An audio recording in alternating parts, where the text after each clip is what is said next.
Ikaw na nagtanaw karon sa may prefer nimo, genuine na brake pad o replacement?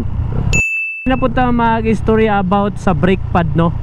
So kung say prefer jud kanang genuine na mahal o bahalag replacement lang basta barato. Total, di ba? Na may kanang atong kasabihan na total maora man gihapon ng hilisa. Uli kaya lang nato na mag-away-away, no, sa mga comment nato. So naman tayo freedom na maghatag sa to ang side. Ang importante lang na hindi lang kita no, lalisay na may usahay na natay ginaistorya. Ang importante lang ihapon na lang yapon yung respeto ang matagusa, no.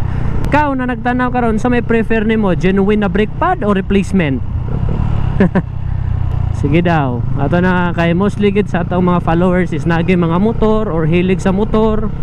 So pag-usapan nato ning about sa brake pad. So, pag genuine, so automatic mahal gid na siya. Pag replacement, automatic barato ra na siya. Sige daw, so may angay na atong pilion jud.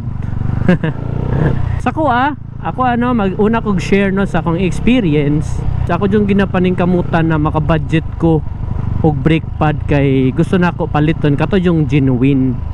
Kay na ako'y napalit sa una sa Shopee rin ako to napalit.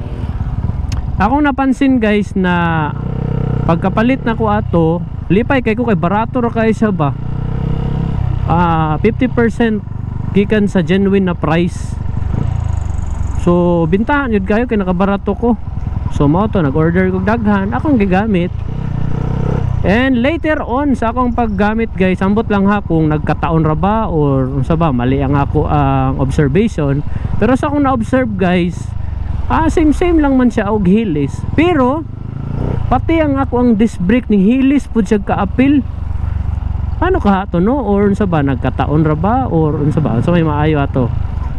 Or mali lang jud ang akong observation. So unsa man. And before katong rider pa akong motor, ako mga ginagamit na brake pad ato is kanang replacement lang kay barato. Labi na sa Raider na ako sa una. Katong color blue, itong barato ra jud kayo, wala ray 100. So dito ra ko kay barato ra kayo niyan, genuine moabot og sa bahapit 500 ana, 300, 400.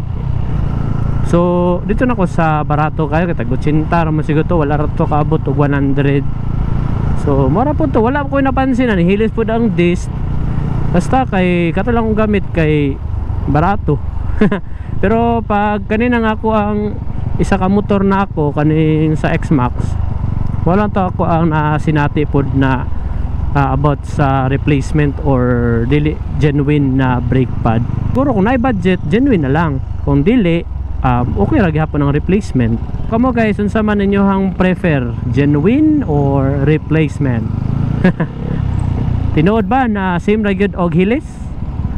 So abot na ko diri guys, kato lang ato ang chika-chika karon. Lang nyo guys kung naamoy other side sa atong topic karon. Okay, thank you sa experience again. Is Sniper White. See you next vlog. Peace out.